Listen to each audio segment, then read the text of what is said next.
Welcome to In Confidence, where what we share in confidence helps us grow in confidence. I'm Lisa Sun, and today is a very special episode. It's March 8th. It's International Women's Day, a day where we get to reflect on how far we've come and how much farther we have to go. At Gravitas, International Women's Day isn't just a celebration. It's a call to action for gender parity and for the advancement of women's issues. Today's episode, we're going to talk about the history of International Women's Day. We're also going to talk about why it's so important to our mission at Gravitas. And third, I'm going to share with you a very special campaign we're launching on this day. Little bit about the history of International Women's Day. The first National Women's Day was actually in the United States in 1909, and it was part of the women's labor movement. We're based in New York City's garment district, where there are still 6,000 workers. But in 1909, the labor movement was organizing in a way that women who were garment workers wanted to be seen for what they were doing and be valued.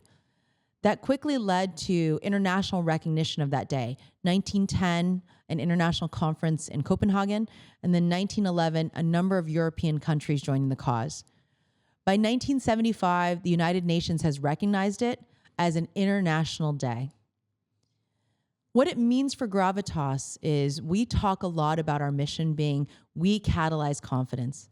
As part of that, it means making contributions to the women's movement so that women have a chance to advance and progress. I'm wearing our best-selling product, which is the Marvel blouse from our suffragist collection.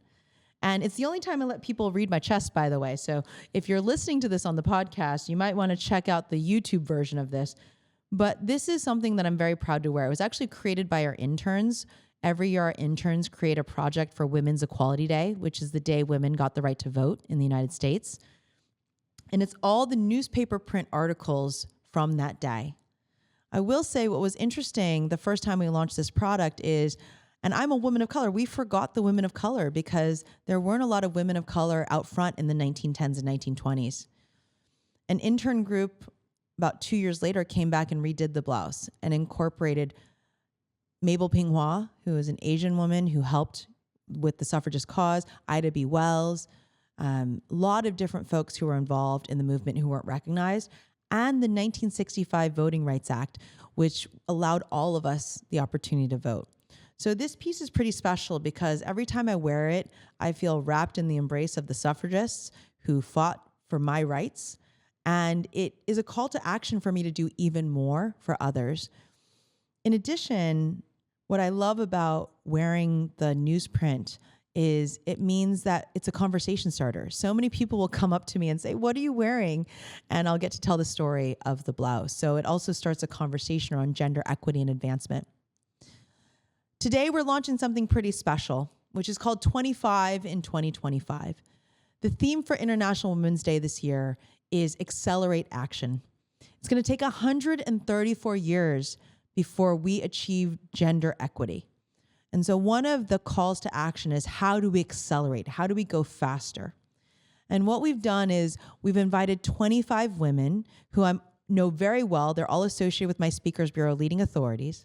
And we've asked each person to share their one idea to accelerate action. Those ideas are individual, they're collective. There are lots of different ways each of us can make a difference. My idea that I'm sharing is look at your credit card statement. Because if we want to achieve gender equity, the easiest way is to put dollars against women-owned businesses. If you look at your credit card statement, I'm just going to take one line item, and you look at all your restaurant spend. At least 50% of your spend in restaurants should go to a place where it's owned by a woman or there's a head chef that's a woman.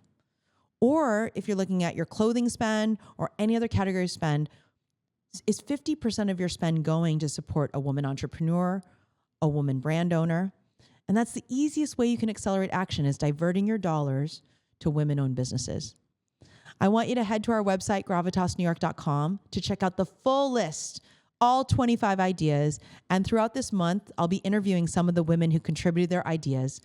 And I hope you'll join me in celebrating International Women's Day, not just today, but all the ways in which we can advance progress throughout the year.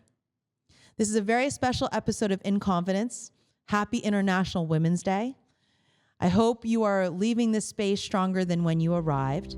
If you loved the inspiration from this episode, I hope you'll share it with someone who needs to hear it today and subscribe so you never miss a moment of inspiration. Until next time, in the words of my 9-year-old self, I see you, I value you, I believe in you.